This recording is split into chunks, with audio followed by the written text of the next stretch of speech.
আপনি রুশন ভাইয়া না? বিল পে করারত এক ছেলে বিস্ময় নিয়ে ওর দিকে তাকালো। চোখের সানগ্লাস খুলে হা করে ওকে দেখতে লাগলো, তারপর মৃদু হেসে বলল, তুমি প্রিয়া? প্রিয়া ওর প্রশ্নে কনফার্ম হলো। প্রিয়া উচ্ছ্বাসিত হয়ে বলল, হ্যাঁ আমি প্রিয়া। কেমন আছেন? দিনকাল কেমন চলছে? রুশান ডেস্কের সাথে হেলান দিয়ে বলল, চলছে বিন্দাস। আপনি তো সবসময় বিন্দাসী ছিলেন। রুশান আলতো হাসলো। প্রিয়া বিল মিটিয়ে ওর সামনের দিকে এগিয়ে গেল। হাঁটতে হাঁটতে প্রিয়া বলল, আজও মনে পড়ে সেই দিনগুলো। আহ, কত সুন্দর ছিল। আপনাদের গ্যাংটা পড়াশোনার পাশাপাশি হাসি আনন্দে মেতে থাকতো। কত মজা করতেন আপনারা। তারপর এক একজন এক এক দিকে। আর বাবুর সাথে আমার মাঝে মধ্যে কথা হয়। তাই? কেমন আছো? কি করে আজকাল? প্রিয়া ওনার প্রশ্নে বেশ অবাক হলো। রুশানের দিকে তাকালো। ওর মুখে আগের মতোই হাসি, তবে এই হাসির মধ্যে কিছু একটা আছে। প্রিয়া সামান্য থেমে বলল, আপনার সাথে যোগাযোগ নেই?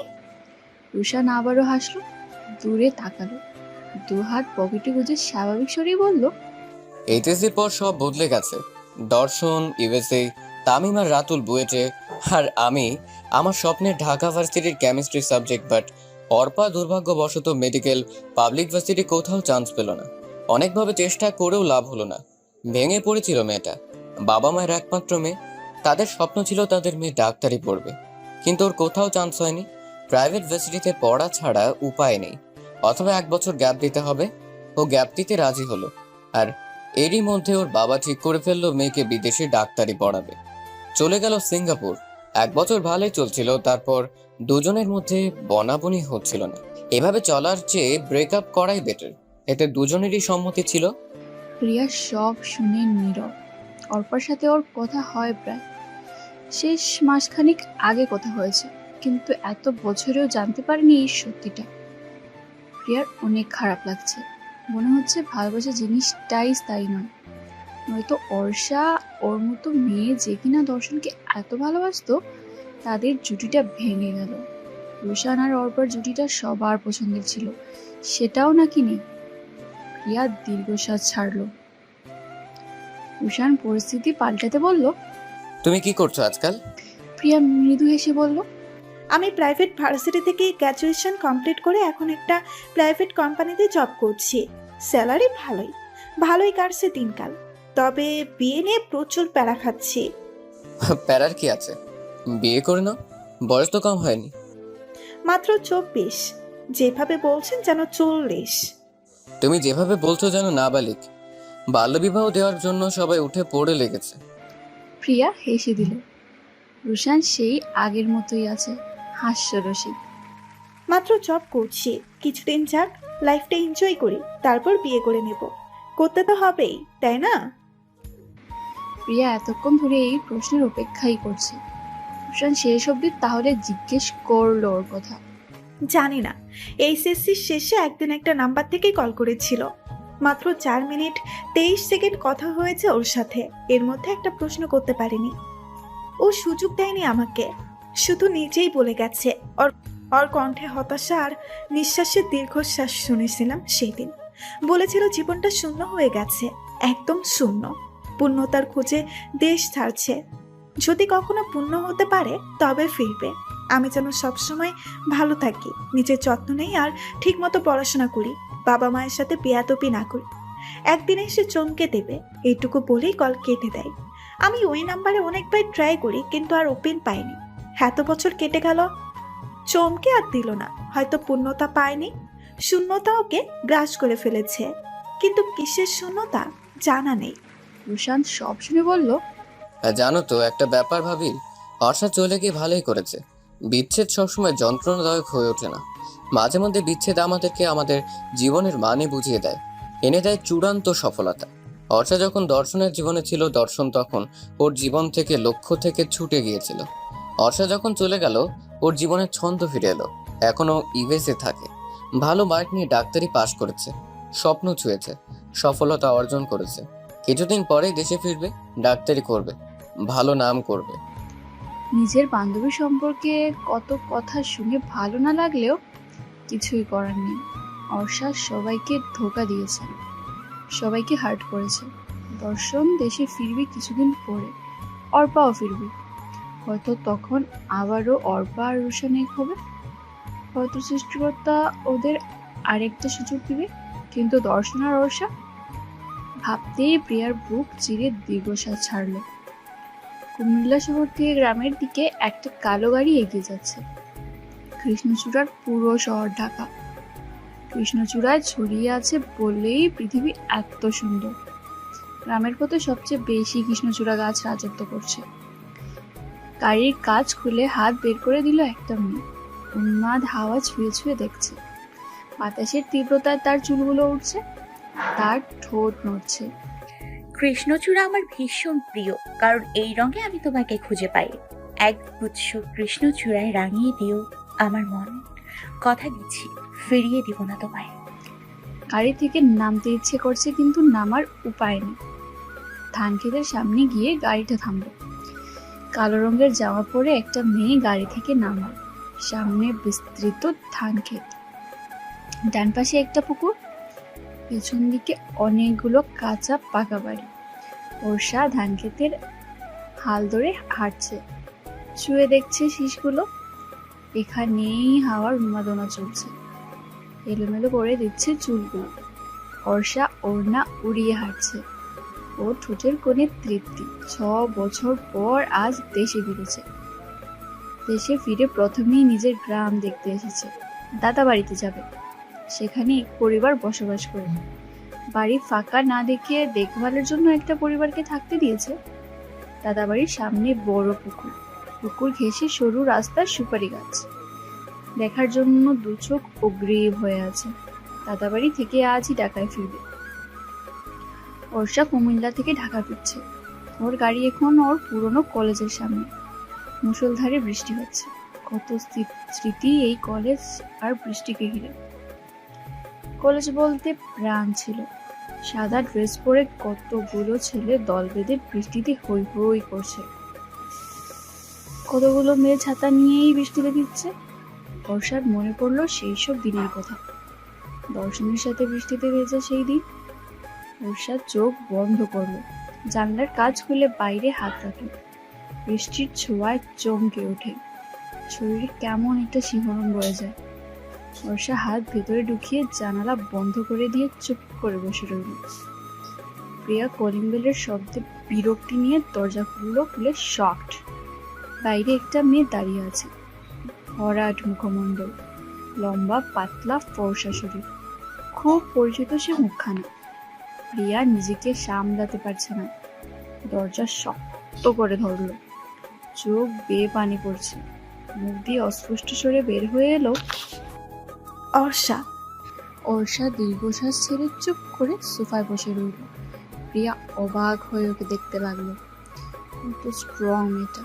ওর জীবনে এত কিছু হয়ে গেছে, অথচ কেউ জানে না, কাউকে জানায়নি।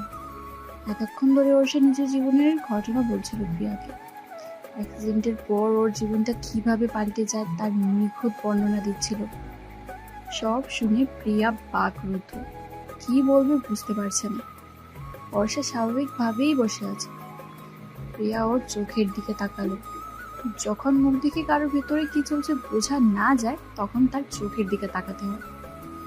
চোখ সবকিছু বলে দেয়, যদি তা বোঝার ক্ষমতা থাকে। বর্ষা ব্যথিত চোখ ভেতরের ব্যথা জানান দিচ্ছে। প্রিয়া ভালো করে বর্ষাকে দেখলো। সেই লম্বা পাতলা শরীর, মেয়েটা মনে হচ্ছে আগের মতোই আছে। মুখশ্রী হালকা বদলেছে, ম্যাচুরিটি এসেছে মুখে। ছোট চুলগুলো বড় হয়েছে, তবে কালো কেশি কন্যা নয়, লালচে চুল। মেকআপ আর ড্রেস আপ সেন্স চেঞ্জ হয়েছে। পায়ে হাই হিল, পায়ের উপর পা তুলে বসে আছে। কিন্তু তোকে তো সবাই ভুল বুঝেছিল, এখনো হয়তো ভেবে বসে আছে। অর্ষা প্রিয়ার দিকে চেয়ে মৃদু হাসলো। তাতে আমার কিছু আসে যায় না। কারোর ভাবনা আমাকে খুশি দেবে না। যদি দিত তবে কেয়ার করতাম। আমাকে ভালো রাখবে আমার চিন্তা ভাবনা, আমার কাজ, আর আমি ভালো থাকতে চাই। ওর বাবুর সাথে মাঝে মধ্যে কথা হয়। কিছুদিন আগে স্বপ্নের রুশান ভাইয়ের সাথে দেখা হয়। জানিস, উনি আগের মতোই আছে, হাস্যোজ্জ্বল সেই মুখ, সেই কথা বলার ভঙ্গি। তবে শুনে খারাপ লাগলো যে অর্পা আপু আর রুশান ভাইয়ের ব্রেকআপ হয়ে গেছে।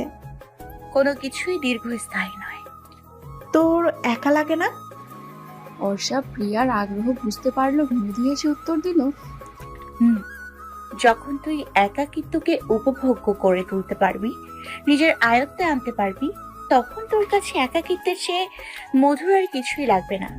প্রিয়া অবাক হয়ে ওকে দেখছে। সেই মেয়েটা ছোটখাটো ব্যাপারে কেটে কেটে ভাষাতো, সে এখন কত শক্তপোক্ত কথা বলে, কতটা বদলে গেছে। ওর সাথে প্রাণ খুলে কথা বলতে পারছে না প্রিয়া। কেমন সংকোচ লাগছে, মনে হচ্ছে এই যেন অন্য কেউ। দর্শন ভাইয়াকে মনে পড়ে না? হর্ষা একটু থমকে গেল, প্রিয়ার চোখের দিকে তাকালো, তারপর বলল, এই 7 বছরে কত কিছু হয়েছে, সব কি মনে রেখেছি? কতজন লাইফে এসছে, কতজন গিয়েছে, কজনকে মনে পড়বে? এর উত্তরে কি বলা উচিত জানা নেই প্রিয়া। তাই অর্ষাকে আর কোনোই প্রশ্ন করলো না। অর্ষার কাছে সব প্রশ্নের উত্তর আছে, তবে সেগুলো প্রিয়ার কাছে স্বাভাবিক না। কেন জানি মনে হচ্ছে অর্ষা প্রশ্নের উত্তর দিচ্ছে না, বরং প্রশ্ন এড়িয়ে যাচ্ছে। অর্ষা প্রসঙ্গ পাল্টে বলল, তো কি করছিস আজকাল? একটা প্রাইভেট ফার্মে জব করছি, 3-4 মাস। অর্ষা বসা থেকে উঠতে উঠতে বলল। ও ভালো, মন দিয়ে কাজ করিস। আজ আমি আসি। প্রিয়া বসা থেকে উঠে দাঁড়ালো। কোথায় যাবি এখন? খালামুড়ির বাসায়। সে তো সিলেটে থাকে। কিন্তু তার বাসা তো ঢাকাতেই ছিল। খালুর চাকরি সূত্রে সিলেট থাকতো। খালু এখন অবসরপ্রাপ্ত। খালাতো ভাই বোনেরা বড় হয়েছে, তারা জব করছে, এখন তারা ঢাকায় থাকে। এখন তাদের বাসায় উঠবো। একা কোথাও থাকতে ইচ্ছে করে না। কানাডাতেও চাচা চাচির সাথে থেকেছি। কানাডা যাওয়ার আগে তাদের কাছে ছিলি নিশ্চয়, ভালো বোঝাপড়া আছে। আগে তো নিজের বাসা ছাড়া অন্য কোথাও থাকতে পারতি না। এখন পারি, বড় হয়েছি না? হ্যাঁ, অনেক বড় হয়ে গেছিস। এতটা বড় হয়ে যাবি কল্পনাও করিনি। যাই হোক, এখন কি করার প্ল্যান? হুম, পরিচিত কয়েকটা কোম্পানি আছে, সেখানে কথা বলে দেখবো। অলরেডি কয়েক জায়গা থেকে অফার পেয়েছি। আগে দেখি কোনটা পছন্দ হয়। কাজের সাথে আপোষ করব না। পছন্দসই জায়গায় পছন্দ মতো কাজ করব। প্রিয়ার মনে পড়লো অর্ষা কোন সাবজেক্টে পড়ছে সেটাই জানে না, জানলে হেল্প করতে পারতো। কোন সাবজেক্ট নিয়ে পড়েছিস অর্ষা? আমি ইঞ্জিনিয়ার, আর্কিটেক্ট। প্রিয়া চোখ বড় বড় করে ওর দিকে তাকালো। ইঞ্জিনিয়ারিং পড়েছিস তুই? হ্যাঁ। মাশাল্লাহ মাশাল্লাহ। প্রিয়া উৎফুল্ল হয়ে বলল, আজ তাহলে যাই, আবার দেখা হবে। কল করবো তোকে। নাম্বার পাবি কই? আছে তোর নাম্বার, সমস্যা নেই। অর্ষা ওর খালার বাসায় যেতেই সবাই ওর উপর ঝাঁপিয়ে পড়লো। এত দেরি কেন হলো? ও ল্যান্ড করেছে সকালে আর এসেছে এই ভোর সন্ধ্যায়। এতক্ষণ কই ছিল এসব প্রশ্নের উত্তর দিতে দিতে অর্ষা ক্লান্ত। বড় কালার এক ছেলে এক মেয়ে, দুজনেই ওর বড়। খালাতো বোন বিবাহিত আর খালাতো ভাই জব করে। আজ ওর আসার খবর শুনে খালাতো বোন আয়েশা ছেলে মেয়ে নিয়ে চলে এসেছে। বাচ্চা দুটো অর্ষাকে পাগল করে ফেলছে। অর্ষা হাঁপিয়ে গিয়ে বলল, আপু, এই ক্যাসেট দুটো কি করে সামলাও? সেটা বুঝতে হলে তোকে বিয়ে করতে হবে। শুধু বিয়ে করলেই হবে না, দুটো বাচ্চা পয়দা করতে হবে, তাহলেই বুঝতে পারবি কি করে সামলাই। ও নো, আমার বোঝার দরকার নেই। তখনই আয়াস অফিস থেকে ফিরেছে। সোফায় বসে অর্ষাকে গল্প করতে দেখে অপলোক চেয়ে আছে। হেই অর্ষা, কেমন আছো? অর্ষা আয়েশকে দেখে মৃদু হেসে উত্তর দিল, আমি ভালো আছি, তুমি কেমন আছো? আহারে, অফিস করে কি হাল, ঘেমে নিয়ে একাকার। আয়াস অর্ষার উড়না দিয়ে ঘাম মুছে বলল, ঘাম মোছার জন্য তুমি তো আছো না, চলে এসো, আর কিসের টেনশন? ওর খালামণি তেড়ে এলো ছেলের দিকে। তুই সবসময় এমন করিস মেয়েটার সাথে? আসতে না আসতে জ্বালাতে শুরু করেছিস? মাত্র তো শুরু হয়েছে আম্মু, আগে আগে দেখো হতা হে কেয়া। আয়াস দৌড়ে উপরে চলে গেল। আয়েশা হাসছে ওদের কাহিনী দেখে। অর্ষাও গাল ফুলিয়ে ফ্রেশ হতে চলে গেল। আয়েশা পাক পেয়ে মাকে বলল, দুটোকে একেবারেই এক করে দাও। হলো তো অনেক অপেক্ষা। হ্যাঁ, অপেক্ষার অবসান হয়েছে। আমার বোনের মেয়ের দায়িত্ব আমি নেব। খালামণির মুখে বিয়ের কথা শুনতেই খেপে গেল অর্ষা। ড্রয়িং রুমের সোফায় বসে ল্যাপটপে ওর পছন্দ করা কোম্পানিগুলোর কার্যকলাপ, বার্ষিক আয়, বার্ষিক অবস্থান, কাজের পরিবেশ, তৃতীয় পক্ষের মতামত দেখছিল। এরই মধ্যে খালামণি কফি নিয়ে ওর পাশে বসে ইনিয়ে বিনিয়ে বিয়ের কথা বলল। পড়াশোনা শেষ, এখন বিয়ে করা উচিত, ব্লা ব্লা। এখনো নিজের ছেলের বউ করার প্রসঙ্গ তুলেনি। খালামণির কথা শুনে ল্যাপটপ বন্ধ করে বলল, আমি কি এত কষ্ট করে পড়াশোনা করেছি বিয়ে করে বসে থাকার জন্য? না খালামণি, আমি পড়াশোনা করেছি নিজের পায়ে দাঁড়ানোর জন্য। জীবনে কিছু করতে চাই, যতদিন পর্যন্ত না জীবন নিয়ে স্যাটিসফাই হচ্ছে ততদিন বিয়েটি নিয়ে ভাবার সময় নেই। আমাকে আর কখনো বিয়ের কথা বলিও না। কিন্তু মা, বিয়ে তো করতে হবে। আমি ছাড়া তোর আর কে আছে? আমি বেঁচে থাকতে থাকতে তোর একটা গতি করে যেতে চাই। গতি? What do you mean by গতি? বিয়ে ছাড়া আমার গতি হচ্ছে না। তুমি সেকেলে কথাবার্তা কোথায় শিখলে?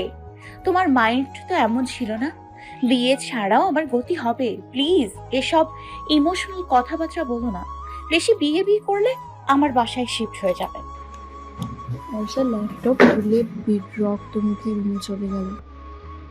বিয়ে ছাড়া জীবনে কিচ্ছু নেই নাকি? বিয়ে শব্দটা শুনলেই মেজাজ খারাপ হয়ে যায়। কি করবে বিয়ে করে? যাকে বিয়ে করবে তাকে ভালোবাসতে পারবে? আর সেই কি ভালোবাসবে?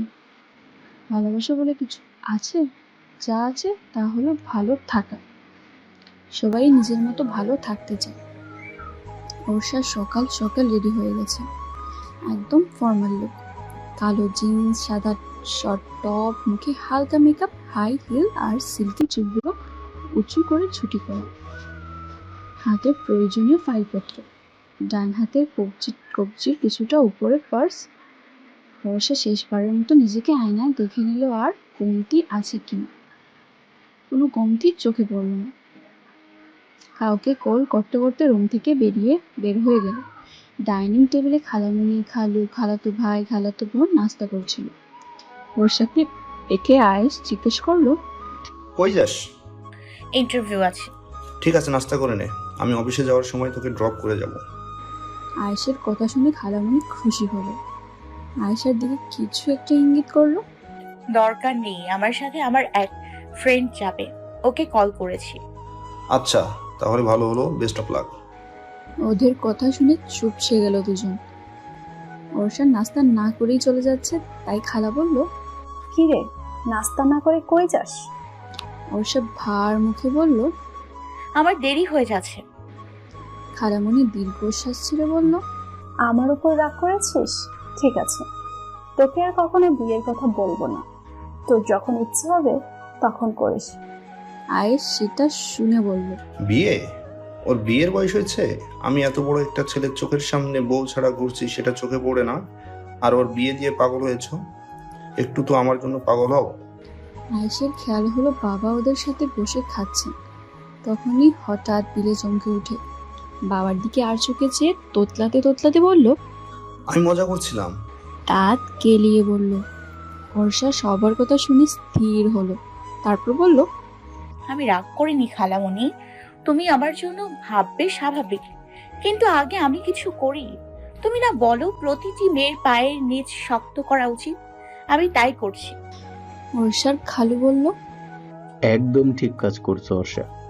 আয়েশাকে দেখো, লাইফে কিছু করার আগেই বিয়ে হয়ে গেল। এখন স্বামী, সংসার আর বাচ্চাদেরকে সামলাচ্ছে, কিছু করার আর সময় পায়নি। তোমার যা ইচ্ছে হয় তাই করো, অন্যকে খুশি করার জন্য মনের বিরুদ্ধে একদম যাবে না, তাহলে আজীবন আফসোস করতে হবে। জি ধন্যবাদ আঙ্কেল, আমি তাহলে আসি, আমার দেরি হয়ে যাচ্ছে। আমার জন্য দোয়া করবেন। অবশ্যই, বেস্ট অফ লাক। অর্ষা আর প্রিয়া অফিসের সামনে দাঁড়িয়ে আছে। প্রিয়ার অফিস থেকে বলল, অফিসটা তো সেই সুন্দর রে অর্ষা, দেখিস এখানেই তোর জব হয়ে যাবে। অর্ষা মৃদু হেসে বলল, তোর কথাই যেন সত্যি হয়।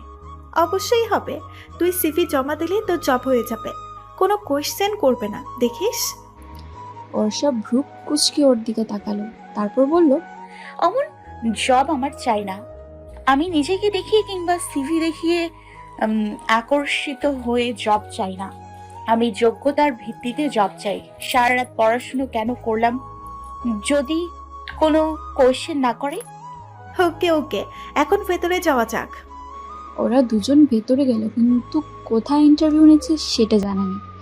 এত বড় অফিসে অর্ষা জিজ্ঞেস করার মতো কাউকে পাচ্ছে না। প্রিয়া একটা ছেলেকে দেখে অর্ষা কেঁদে করে বলল। ওকে, জিজ্ঞেস কর। অর্ষা প্রিয়াকে বলল। তুই একটু জিজ্ঞেস কর না। প্রিয়া ছেলেটার দিকে বারবার তাকাচ্ছে, কিন্তু জিজ্ঞেস করার সাহস পাচ্ছে না।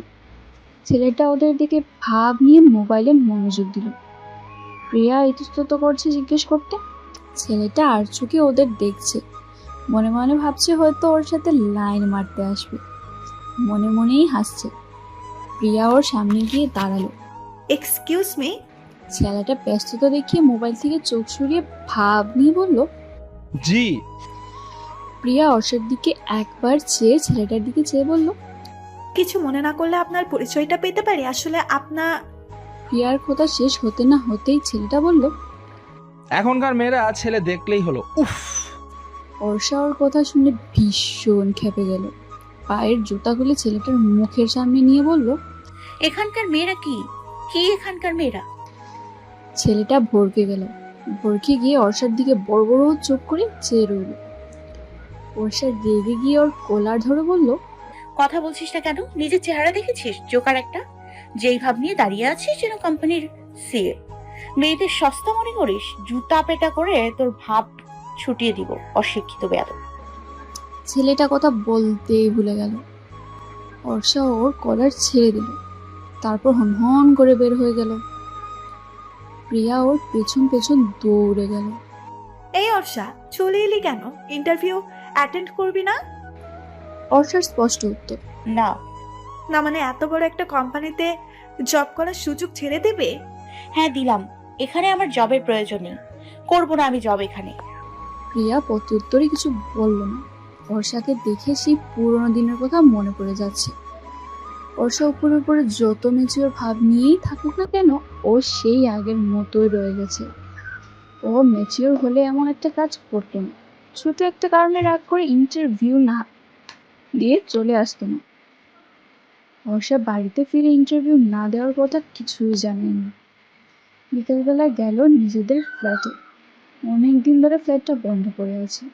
চাবি দিয়ে দরজা খুলে পেছনে পা রাখতেই শরীর ছমছম করে উঠল। বাড়িটা অনেকদিন কেউ না থাকায় পয়েন্ট মনে হচ্ছে। চারিদিকে ধুলাবালি, মাকড়সার জাল দিয়ে বোনা। জিনিসপত্রের উপর ধুলোর স্তূপ জমে আছে। অর্ষার ভেতরে যেতে ভয় লাগছে। এক পাও আগাতে পারছে না। এমন মুহূর্তে মনে হচ্ছে কাউকে না এনে চরম ভুল করেছে। নিজের প্রতি রাগ হচ্ছে। সাহস করে পা বাড়ালো সামনের দিকে। চোখের সামনে বেশি উঠল কত স্মৃতি। ছোট থেকে বড় হয়েছে এই বাড়িতে। বাবার একমাত্র সঙ্গী ছিল ওর। চোখ ঝাপসা হয়ে এলো পুরো স্মৃতি দৃষ্টিগোচর হতে। বর্ষা চোখের পানি মুছে নিজের ঘরে গেল। দরজা খুলে ভেতরে গেল। এত যত্নের বিছানায় ধুলো জমেছে কয়েক স্তূপ। পড়ার টেবিল, বইয়ের র্যাক, ড্রেসিং টেবিল, আলমারি সবকিছু চোখ বুলিয়ে নিল। বইয়ের রেক থেকে ডায়েরিটা বের করল। ডায়েরিটি হাতে নিতেই বুক ভারী হয়ে গেল। শ্বাস রুদ্ধকর অবস্থা। অর্ষার চোখের পানি ধুলোময়লাযুক্ত ডায়েরির উপর পড়ে এক বিন্দু কাদার সৃষ্টি হলো। অর্ষার হাত কাঁপছে। হাতে রাখতে পারছে না ডায়েরিটা। রেখে আবারও রেখে দিল। দুর্বল হতে চায় না। ডায়েরি রেখে ঘর থেকে বের হয়ে গেল। ফ্ল্যাটে আর কোনো কিছু দেখার প্রয়োজন নেই, এক্ষুনি চলে যাবে। ফ্ল্যাটের দরজা লক করে বের হয়ে গেল চুপিসারে। ফ্ল্যাটটা পরিষ্কার করা দরকার। 6 মাস পর দর্শন দেশে ফিরেছে। ওর পরিবার আর বন্ধুরা ওকে এয়ারপোর্ট থেকে পিক করতে গিয়েছিল। দর্শন আর ওর বন্ধুরা এক গাড়িতে। দর্শন কেমন গম্ভীর আর চুপচাপ বসে আছে, কারোর সাথে কথা বলছে না। চোখে ওই কালো সানগ্লাসটা ওকে আড়াল করে রেখেছে। দর্শন যখন দেশ ছাড়ে তখন ওকে তিক্ত অভিজ্ঞতার শিকার আর ভাঙা হৃদয় নিয়ে যেতে হয়েছিল। আজ এত বছর পর দেশে ফিরে ঠিক সেই জায়গায় ফিরে যাচ্ছে। মনে পড়ে যাচ্ছে সবকিছু। কেমন দম বন্ধ লাগছে, ভালো লাগছে না কিছু। রুশান ওকে চুপচাপ দেখে বলল। কিরে, তুই এত চুপচাপ কেন? এতদিন পরে দেখা হলো। দর্শন গম্ভীর মুখে উত্তর দিল। ভালো লাগছে না কিছু, কেমন অস্থির লাগছে। যে ক্ষত নিয়ে দেশ ছেড়েছিলাম সেটা একটুও শুকায়নি, এখনো দগদগে, কেমন বিশ্রী যন্ত্রণা করছে। রুশান আর কথা বাড়াল না। একটা মিউজিক অন করতে বলল ড্রাইভারকে।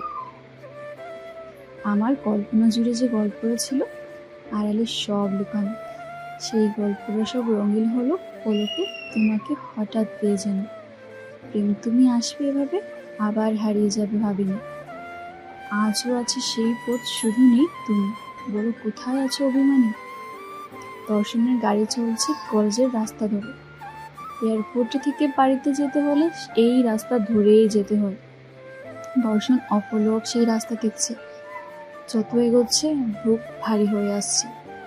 সব থেকে কি যেন নেই, তোমাকে তাই খুঁজে যাই প্রতিক্ষণে। দর্শন বিভোর হয়ে গেছে রাস্তার ধারে। হঠাৎ হুঁশ ফিরল এই লাইনে। যে থাকা দূর বহুদূর, যে পথে আজ রয়ে গেছো স্মৃতির পাতায়। এসো না একটিবার, স্বপ্ন যত সাজাতে আবার চলছো কি আমায়। দর্শনের মনে হচ্ছে এই গানটা ওর জন্য, ওর প্রতি উপহাস করছে গানের প্রতিটি লাইন। এমন দম বন্ধ করা পরিস্থিতিতে এত বছরে কখনো পড়েনি। একটা মেয়েকে ভালোবেসেছিল, সেই মেয়ে ওকে ছেড়ে চলে গেছে এই 7.5 বছরে। এর কিছুই ভোলেনি, তবে কাউকে বুঝতে দেয়নি, কারোর সাথে নিয়ে এক লাইন আলোচনা পর্যন্ত করেনি। দর্শন চেঁচিয়ে বলল, স্টপ দ্য সং। সবাই ওর চিৎকারে হক চকিয়ে গেল। দর্শনের নিজের ঘরটা কেমন অস্বস্তিকর লাগছে। মনে হচ্ছে প্রাণ খুলে নিঃশ্বাস নিতে পারছে না। অপরিচিত কারো ঘরে এসে পড়েছে, চারিদিকে দামি আসবাবপত্র দিয়ে সাজানো, তবুও ভালো লাগছে না। দর্শন দরজা জানলা সব খুলে দিল। ছোট থেকেই নতুন জায়গায় মানিয়ে নিতে বেশ সময় লাগে দর্শনের। গতকাল অবধি বেডরুম অন্যরকম ছিল, আজ সম্পূর্ণই আলাদা। নতুন ঘর, নতুন আসবাবপত্র, নতুন ডেকোরেশন, সব মিলিয়ে বেশ অস্বস্তি লাগছে। দর্শনরা যে ফ্ল্যাটে থাকতো সেটা দর্শন ইউএসএ যাওয়ার পর চেঞ্জ করে ফেলেছে। বাবা মায়ের জমানো টাকা জমি কিনে নিজেদের দোতলা বাড়ি বানিয়েছে। তাই এই বাড়ির সাথে দর্শনের কোশমিন কালেও সম্পর্ক ছিল না। উপরন্ত একটু খুঁতখুঁতে স্বভাবে। ঘরের ডেকোরেশনের কিছু চেঞ্জ দরকার, কিন্তু এখন এনার্জি নেই। তাই ফ্রেশ হওয়ার চিন্তা করলো। বাথরুমে গিয়ে নিজের প্রয়োজনীয় সব কিছু ঠিকঠাক জায়গায় পেল। এগুলো ওর বোন দিশার কাজ। দর্শন মুচকি হেসে শাওয়ার নিতে ব্যস্ত হয়ে গেল। শাওয়ার নিয়ে পাতলায় একটা টি শার্ট পরে বাগানে গেল। ছোট্ট একটা বাগান, সেখানে ফুটে আছে হরেক রকম ফুল। বাগান থেকে দোতলা বাড়ির দিকে তাকালো। ভিডিও কল ও পিকে অনেকবার দেখেছে, কিন্তু সামনাসামনি এই প্রথমবার। বাড়িটা বেশ সুন্দর, বাবা মায়ের পছন্দ আছে। বেশ খরচা করেছেন এই বাড়িটি দাঁড় করাতে। দর্শনের সবসময় স্বপ্ন ছিল নিরিবিলিতে ওর নিজের ছোট্ট একটা বাড়ি হবে। সামনে ছোট্ট একটা বাগান থাকবে, বাগানে ফুলের রাজ্যের পাশাপাশি ফলের গাছও থাকবে। পাখির কিচিরমিচির শব্দে সব সময় মুখরিত থাকবে। সেখানে ছুটির দিন বিকেলে বসে কফি খেতে খেতে গিটার বাজাবে। সেই স্বপ্নটা ঠিক পূরণ হলো, কিন্তু এখন আর গিটার বাজাতে ইচ্ছে করে না। গিটার রেখে ইউএসএ গিয়েছিল, সেখানে গিয়ে গিটার আর কিনেনি। একসময় কত গিটার বাজাতো, মুগ্ধ হয়ে ওর সে গান শুনত। না, আবারও অতীত নাড়া দিয়ে ওঠে। দর্শনের অস্থির লাগতে শুরু করলো। দর্শন গাড়ির চাবি নিয়ে বের হয়ে গেল। গাড়ি চালাচ্ছে আন্নু। ওর চোখ দুটো পথে প্রান্তরে কাকে যেন খুঁজে ফেরে। মনে হয় এই বুঝি দেখবে। দর্শন বারবার রাস্তার এপাশ ওপাশ দেখছে। এভাবে কাউকে পাওয়া যায় না, তবুও ওর মন মানে না। যদি পেয়ে যায়, ওষা কোথায় আছে সেটাই জানে না। কারো কাছে জিজ্ঞেস করার প্রয়োজনও মনে করে না, তবুও খুঁজছে। অর্ষা 6 মাস ধরে জব করছে, মোটা অঙ্কের স্যালারির সাথে ঝুড়িতে বেশ প্রশংসাও কুড়িয়েছে। ওর মেধা, সততা, দায়িত্বশীলতা, পরিশ্রম, একাগ্রতা দেখে কোম্পানির ডিরেক্টর ওকে আরও উচ্চ পর্যায়ের সম্মান দিতে চায়, কিন্তু এসবের জন্য অর্ষার সময় প্রয়োজন, তাই আগ্রহ নেই।